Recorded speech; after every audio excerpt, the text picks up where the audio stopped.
They're closing me down. They started burning trucks, supplies. They're attacking my other workers. The police are guarding the plant 24 hours a day, but they can't be everywhere.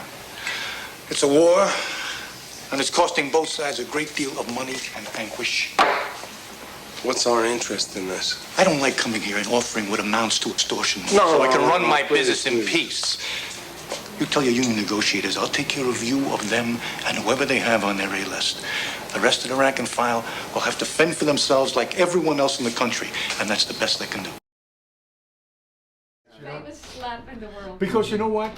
Those people in Ukraine, that's what's happening. They're being slapped for no reason. No reason whatsoever. So Their own brothers. their own brothers. It's atrocious. And the everything's brother going was on. smacking another brother. And Basically, that's what's going on in this world. Yeah. And you know. Yeah, that's so true. So the message that the Dalai Lama said, when he said, they asked the Dalai Lama, they said, what is the biggest problem that we have in the world? And he said one word, and he said it was greed. Greed. Yeah. How do we overcome that? Anyway, so as actors, segue into the work. So what I've evolved to in my work is to live in the question as an actor. So the exploration that we're doing, because it's an exploration, like we said, you can only prepare for the first moment. So you're going moment to moment to moment in an exploration of the question of how do I get through this?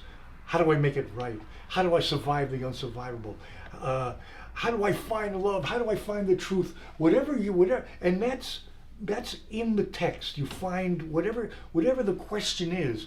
Live in that question as the exploration, with the want and the need, and the stakes, which are always life and death. Are we not living in life and death stakes? We are. The guy's got the finger on the button, Right. He's got it, so it's life and death all the time. The highest stakes. The only, ever, and in the struggle and drama, you're damned if you do and you're damned if you don't. You got to make a choice, and sometimes you got to fight fire with fire, but it's so dicey, because what if it's not a rational player? Can you take that risk? Can you? So there's always that sacrificial lamb, unfortunately, there is that. So it's a lesson for us. It really is a lesson. If we really look into it, I'm being dramatic. Trying to emulate Tom Sizemore. Yeah. Okay. All right. Because Tom Sizemore, I was with Tom. We did a movie. Yeah, why don't we talk about that movie? Yeah. That's a great segue, guys. We did a movie, right, called Imperatus, and we shot it at the insane asylum in you was telling us Pennsylvania. about that. It's abandoned, it's closed, but it's an amazing location. There's no heating, there's no water, so you got to. Can I ask where in Pennsylvania? Where the fuck was it in Pennsylvania? Bensonhurst, or was it something? Penhurst, was it? Penhurst. It's Penhurst, yeah. Yeah. So, and there I am, I show up, and here I'm going to get a chance to work with Tom Sizemore. And you hear all kinds of stories, blah, blah, Now blah. but you worked with Christopher Walken, you Al worked with Al Pacino, Pacino, you grew, and you're going to work with Johnny Tom, because Tom's that good, that it's really an honor to... When you're working with people like Sizemore and Pacino and Chris, I don't know, Benicio. I mean, Del Toro. I mean, we can go. The we can funeral. go, The funeral. Watch the funeral. That's It's great. I Film. got to tell you guys, Al said to me, Bob, you gotta be lucky, Bob. Bob, you gotta be lucky. But Al didn't. pretty I grew up with Al He grew up with Al Pacino. in the Southeast Bronx. So I played stickball with him. I played baseball with him. Basketball with him. Shoot any craps with him? I didn't shoot craps with him. And we lived one block away from each other.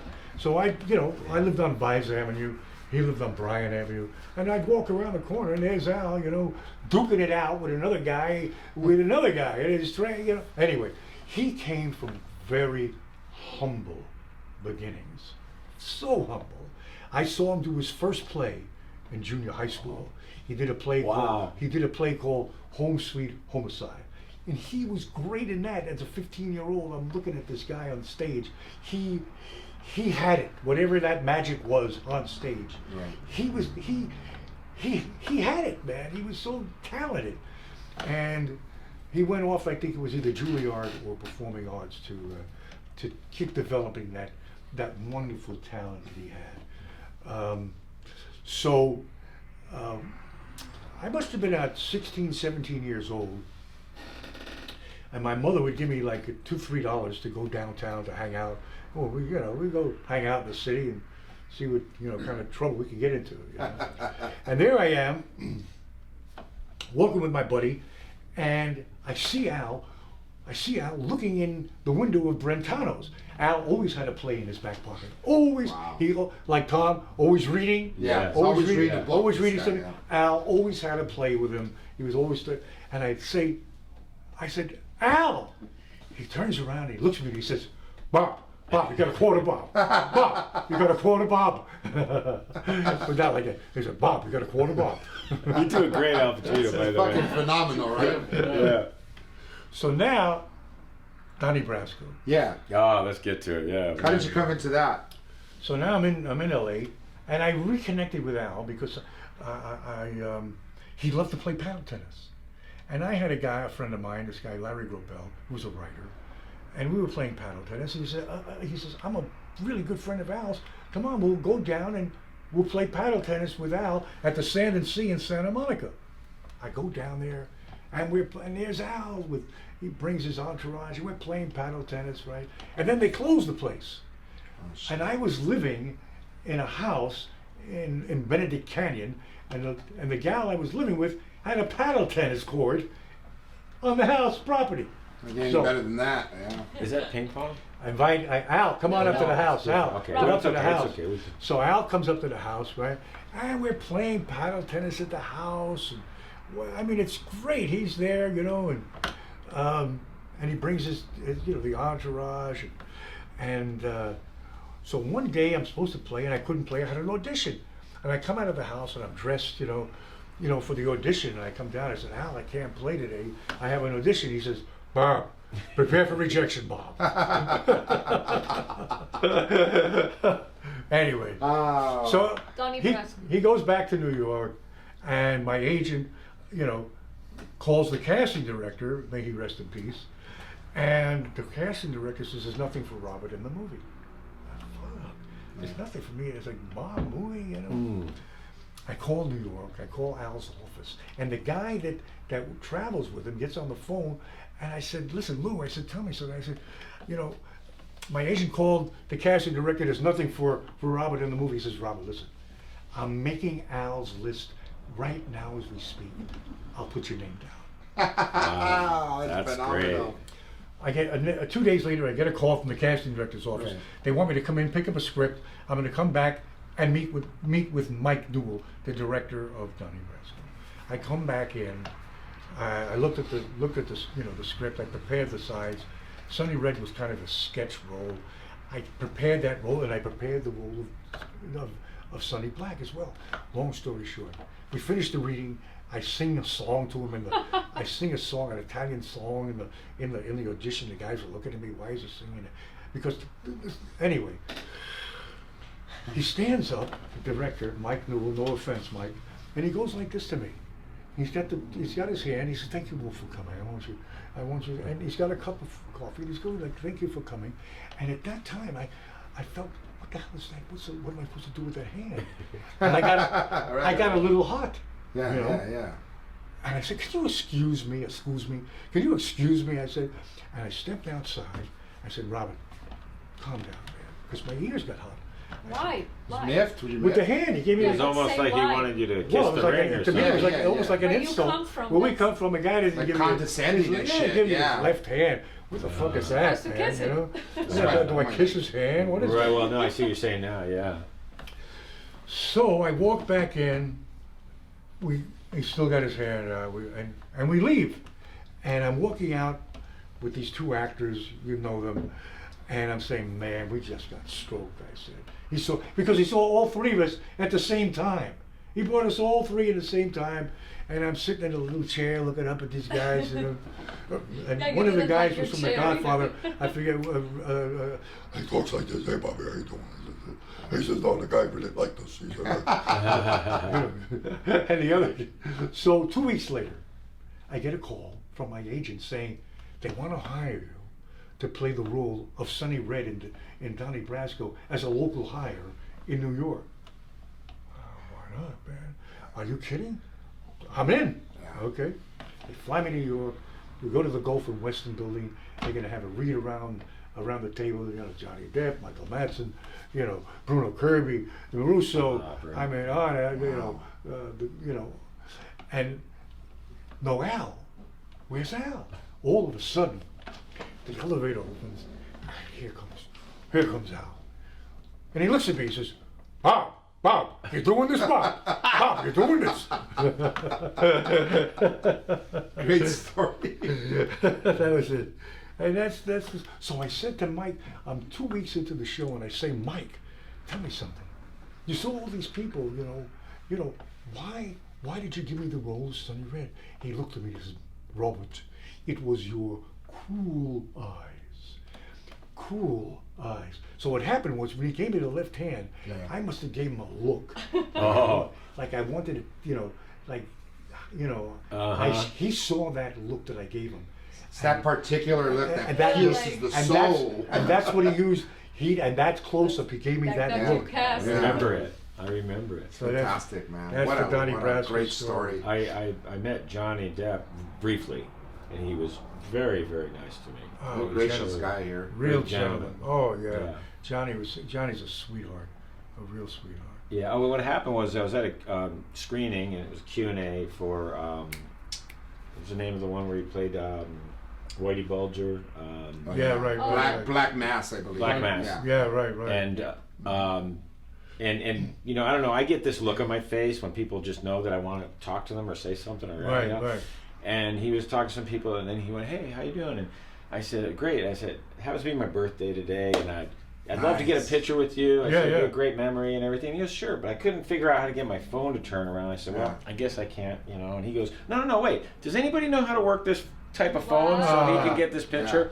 Yeah. He started talking. I got turned around. Very We took personable the guy. picture, and I said, "Thank you, man. It's a great memory." And I started to walk away, and he went like that. And I went, "Oh," and he goes, "Happy birthday again." Aw. And just- Was it really your birthday? Or It did you was, pull yeah. it No, out? no, no. Ah, It was. that's It was. nice. I can't remember which year it was. Johnny Depp is a real gentleman, a real Yeah. sweetheart. Oh, that's really, nice. really, really, really sweet guy. It was a great movie, you know. So here's a note for the young actors. Uh-oh. Okay, For take everyone note. watching, guys. The young actors, old actors, whatever I'm age. writing this age down. is just a number Right, of right. experience. So, we were in New York, Lower East Side, and it was winter. It was cold, man. And it was an outdoor scene. This is when Al is outside with Johnny Depp, and Sonny Red shows up. That's right. It was Yeah. freezing, man. So I do a take, and Mike Newell would come up to me, and he'd whisper in my ear. He said, "Robert, now do it for the first time. Do it for the first time." So it's always the first time, Such a First great time. direction. Yeah. you know. Yeah. You just got So that you never, note re- you don't, from re- the director. you don't repeat anything. No. As an actor, it Wow. always has to be the first time. It's organic. The audience always wants to see it for the first time. Philosophically, you never step in the same river twice. So anyway, that was a great note for me. And, I took that to heart. Take it to heart. That's what you take it to heart. Get out of your head and take it to heart. Personalize everything that you're saying.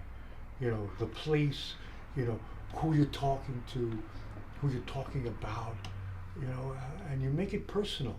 Burt Lancaster told me, he says, Robert, No, jeez. he said, Oh wow! Can you come back for a second show? Well, actually, I was thinking we just make this a two-parter. Yeah, dude, just we could do that. release it in Are we two different finished? parts. are we There's done? a lot We more. gotta. We could. I'd love to do more. I mean, Yeah. We're done. Yeah, We leave it with yeah, Burt. yeah, We, Let's keep we going. cut it with Burt. No, we're Lancaster. gonna- He we're said, gonna listen, continue. he You said, can't Robert, drop Burt Lancaster. I can't. Yeah. Hey, Burt, let me tell you something. No. Burt was a hell of a guy. Really? he was. Oh, I hear all what a- about it. Yeah. Oh man, Burt was, and he told me stories about him and Frank Sinatra. We had to carry Frank to bed, you know, because A couple you know, times. a few times, right? Because Frank would stay up all night, and they'd have to have guys shifts, you know, to stay up with him, yeah, you know. yeah. And Wow. and Burt used to carry him, to, you know, and Burt says, Robert, it's a personality business.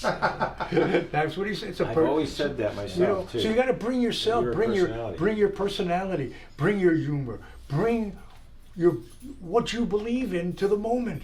Yeah. That's bringing your experience to the moment, who you are.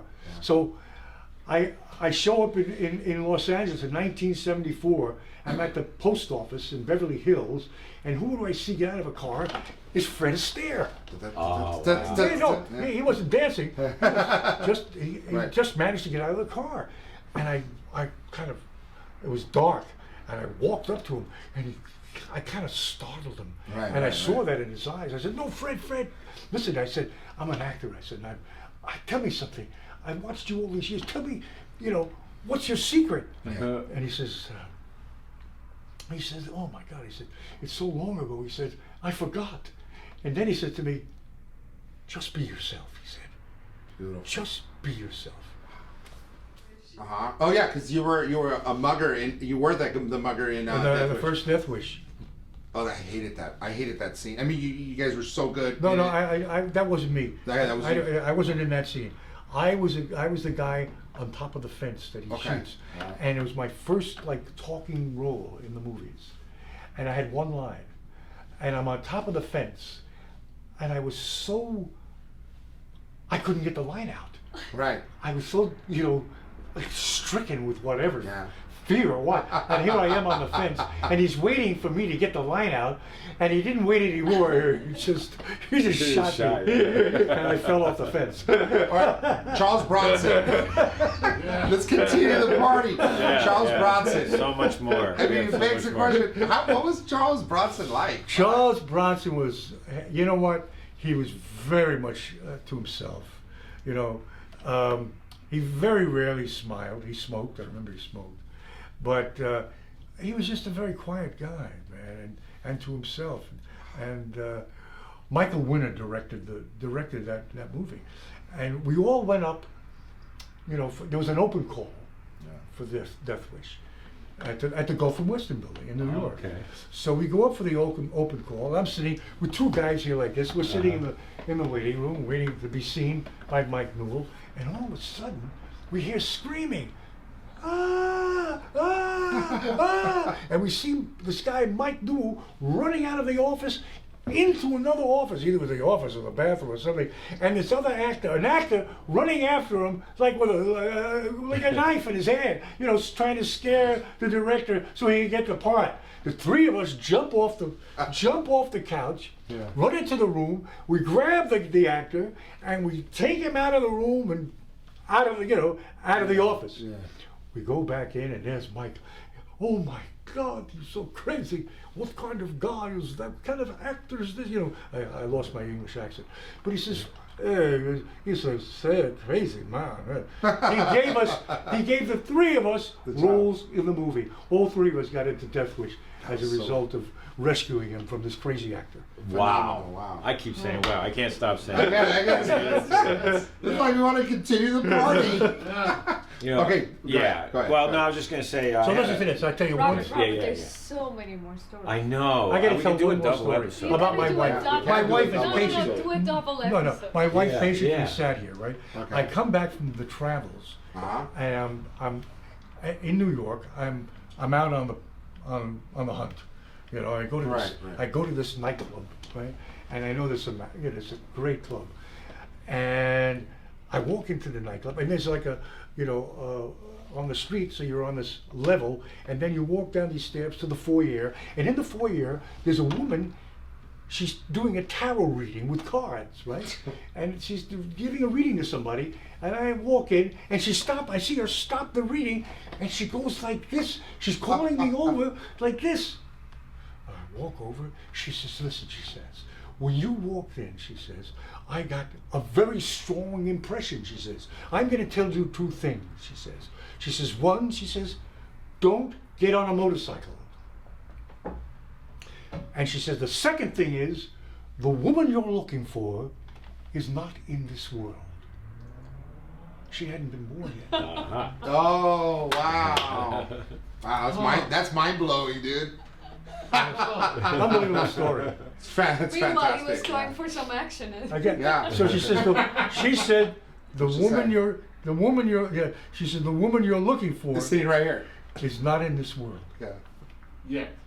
Not yet, anyway. No, she just said it's not in this world. Oh, wow. She didn't say yet. I thought she wanted to get you in the sack the way to read the text. Then she continued with the tarot reading. Yeah, okay. And I thought the third thing was going to be, and now give me the $20.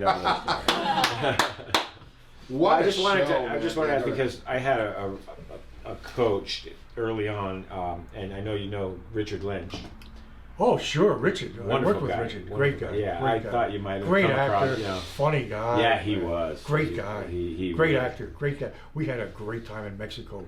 We went on a. Go ahead, tell your story. Oh All no, right. no! I just remember a couple of things he said. He says not about the words, you know. And there was another acting teacher, and I was doing this is when I was just starting out, and I was doing a monologue from "It's a Wonderful Life," but I like to do impressions and stuff, and I didn't catch myself. I was doing Jimmy Stewart. I'm not going to do it now. Why not? And he told me, he said, you don't want to do an impression of what, you know, you step into the role as yourself. Exactly. And that was one of the first lessons I learned. But Richard was great. Okay. And you never play second banana to anybody. Oh, that's a good one, yeah. Okay. No matter who you're dealing with. Hey, listen, I sat across the table from Morgan Freeman, right? Now, Morgan, Let's talk about Morgan. you know, The voice of God. I look at Morgan. Now, Two this episodes. guy, hey, listen, I'm sitting in I'm doing this scene with Morgan Freeman, and I'm looking at him, and I never saw anyone so still in my life. Oh, it's incredible.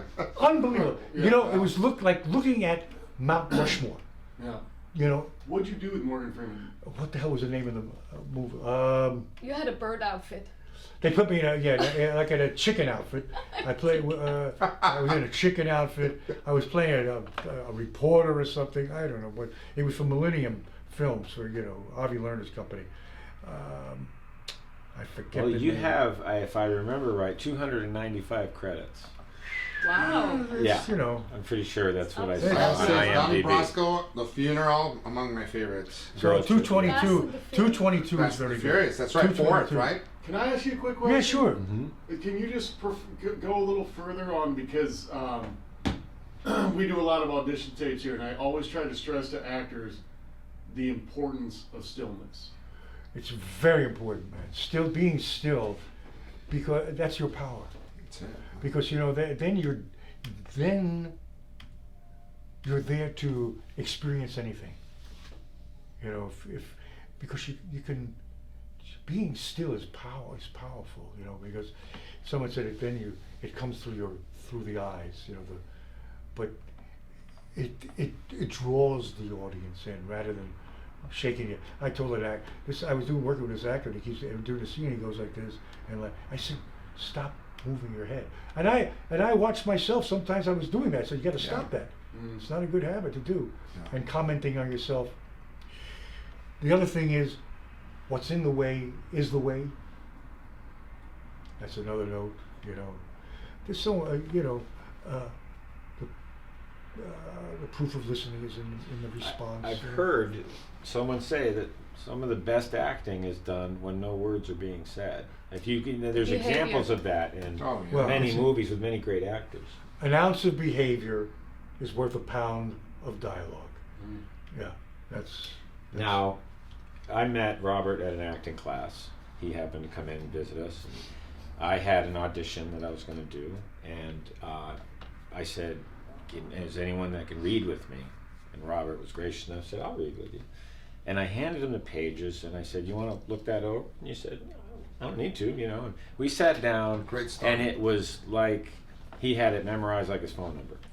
And I was actually mesmerized because you were so natural, and the pauses, and it was so good, you know. And you told me something I'll never forget, because we did it twice. We did it again in between the two times we read it. You said, you know, you got a type of a charm.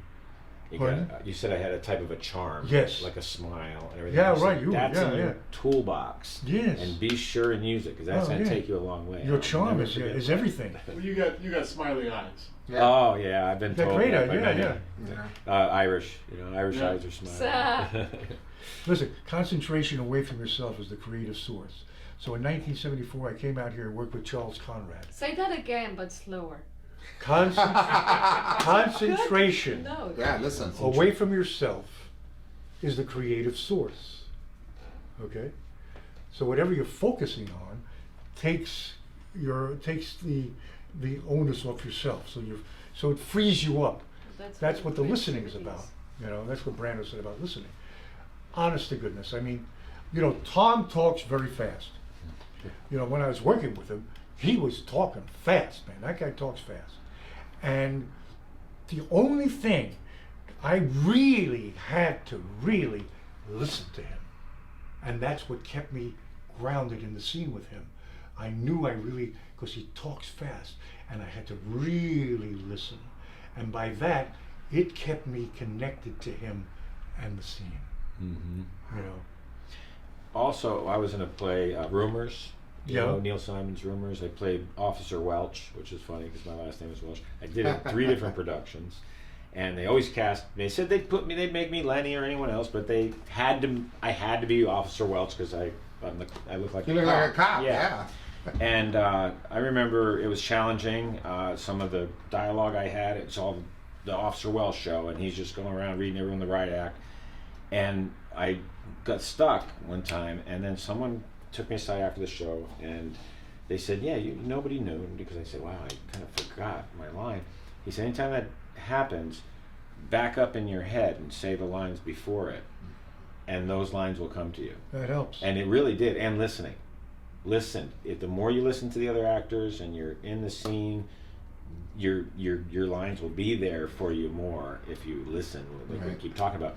Over at LePac, they were saying, they have a couple of sayings. One is, judgment kills creativity. Right. So if you're judging yourself or you're judging the other person you're in the scene with, for any reason, it could kill the scene. And the other thing that I was learning was, they said that the opposite of love, everyone will say hate, but they say the opposite of love is indifference. So that in acting, that means that's a big deal. That's why I say you got to be interested in the other person. Mm-hmm. Whatever you're doing, you really have to really do it. Mm-hmm. Right. You know, and be really interested in where they're coming, where they're coming from, because it helps you to achieve what you want and what you need, in the scene. So Has to come from the heart. it That's comes what from you the told heart. me. Yeah, From the because, When I and did that, was it, Shirtlift. I worked with Michael Shirtliff. He Oh, wrote the okay. book Audition. Oh Great, yeah, I have that book. great book. Oh, Amy's coming out. Yeah, Amy Amy Linden. Linden. She'll be here sometime this week, Thursday. Yeah, we're really excited to have Amy. This is. Tell her, say hello to her. Yeah. Okay. We are totally living vicariously through all Yeah, this. yeah. There's so wealth of much more. You're knowledge. definitely It's gonna have to insane. come back. No doubt. So listen, we Yeah, have there's a a lot film. more. We have a film that's opening. Okay. We have a film that's opening the 15th of April at the Lemley in Glendale. Okay. It's called 15th of April. Night Caller. Night Caller. Night Caller. Sylvia's in it. I'm in it. Lou Temple is in it. It's in Glendale, right? Steve Railsback, Susan Prever, Bai Ling. Oh, I Bai love Ling, Bai yeah. Ling. I had lunch with her one time by accident. She's great. She was wonderful. She's great. Yes, and she was talking to me It's like we awesome. knew each other for years. She's great. And I have Really. one regret about sitting down next to her, and it was actually at a Panda Express, and she was like, "I don't usually come here," but I said, "I don't know, I love it, But she said, "So you know who I am?" Because I don't want to make, I don't want people to. And I said, "Yeah," and I remembered her from being in Entourage, but it escaped me at the moment that she's in one of my favorite, a great movie, which is Red Corner. And she Yeah. was so Great film. wonderful as a yeah. young actress. She just, that role, I mean, what she did with it was just, She's amazing. she is. She's She's a very cool person. We did like 3-4 Very films. grounded in I think about science. 3-4 I'd love to get her to come As on. I wild she DM'd her, is. but I don't know if she remembers exactly. No, who I can am. call her. Probably you know, will. that's- We'd Yeah, love to have Robert, her come on, out. Yeah. Be great. You probably have to go pick her up with you close by. Yeah, she's in. Yeah. Yeah. Beverly Hills somewhere, right? So She's so. nobody she asked me lives, what I'm drinking. Where does but- she lives? Time for a She lives commercial. close to us. She actually lives. You're doing the Robert. coffee now? You're doing It's the coffee? Barnhouse Yeah. Napa Almost there. Brews. Adam Housley and Tamara. Yeah. Adam and Tamara. You know Tamara. There you go. I was about to ask you, what are you having? And What are you drinking? it's Barnhouse Napa Brews, and it's they have you can get it online, and they have a winery. You got to try the wine, Housley wine. Okay.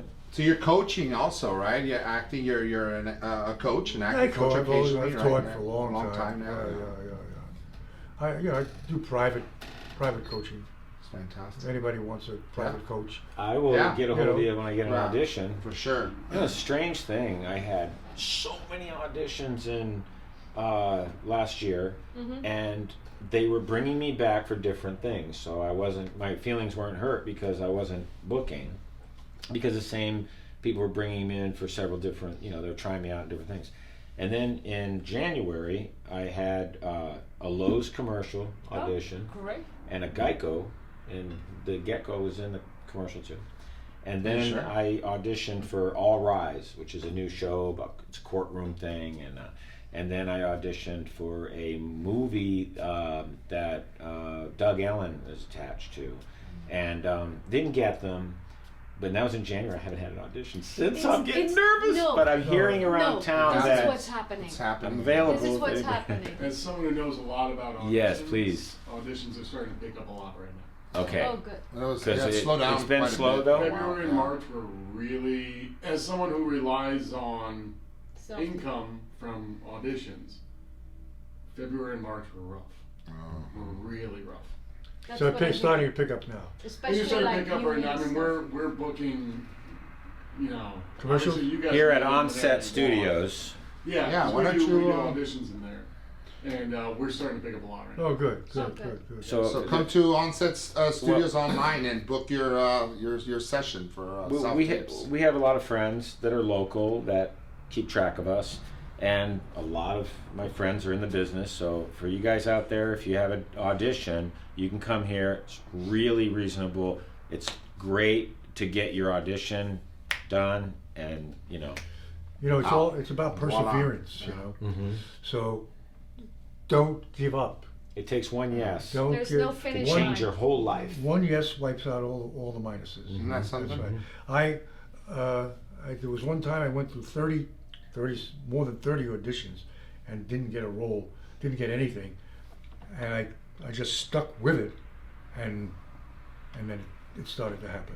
So you never, you like right off the gate, people would think like you would imagine that you started picking up work. I mean, Hitting the right ground away, running, but you yeah. did- Well, yeah. no, I did. When I came out here, I was fortunate. I got work right away. But I you did. started off doing extra work. In New York, I started extra work. I was I've with done Jack plenty, Lemmon yeah. in what the hell was it? Out of Towners. And Okay, yeah. there was another one. There was a couple of The Gambler with Jimmy Kahn. I was an extra in that. I was a waiter, and there was an English director. What the hell was his name? Anyway, my bit was to come to the table, put down to drink, and move on. Right. So I come to the table, I put down a drink, and now I'm standing here. I'm looking at Jimmy Kahn like this, and I'm looking at him. Cut! And the director looks at me, he says, Robert, you're a very naughty boy. And then, Milking needless his to say, extra role. he gave somebody else that shtick. Wow. You know, James Caan's son he's great. You know, Scott. Scott, Caan? Scott is great. Yeah, Yeah. he was in Entourage, and big fan of Entourage. Love those guys. And he was in the Hawaii Gold. 5-0, I think the remake of the Hawaii 5-0, Okay. if I'm not mistaken. But yeah, I like Scott's work too. We did a film with Jimmy called Lucky Town. That was good. That was fun. Wow. In Vegas. We shot it in Vegas. Yeah. Yeah, speaking of extra work, I was in I worked on a movie called The Rat Pack with Ray Liotta. Oh yeah. Yeah, that was a while ago. I just saw that And, two nights ago. did you We're see looking it? at with my Yeah. girl, yeah. And I also worked on a movie that was, I don't even know what to say about it, but it was called The Last Godfather, and it was Oh, yeah. it was a comedy. You saw that? I think I. It was just real slapstick. A Korean director filmed it here because there were tax breaks or something. I don't know. There was something, but John Polito was in that, Yeah. and I just adored him. He was so nice. We were walking on New York a street or whatever on I can't remember. I think it was Paramount, and we're walking by, and he goes, "He has a good face." I like that. You got a great face. Oh, thank you. You do. Thank you. I mean, you got such a great face, a filmatic face. And it was funny because we're doing this mob scene, it's kind of parody type thing, but there was this one scene where we all have to get up because his daughter got kidnapped, and they were trying to figure out a way for everybody to sit back down. And I don't know if it's because my dad hung out with mobsters back in East or whatever. I don't know. But I saw a lot of these guys, and I thought to myself, why don't he just do that with his hand? Because hey, the guys are going to listen. They see that, they're going to do what that means sit back down.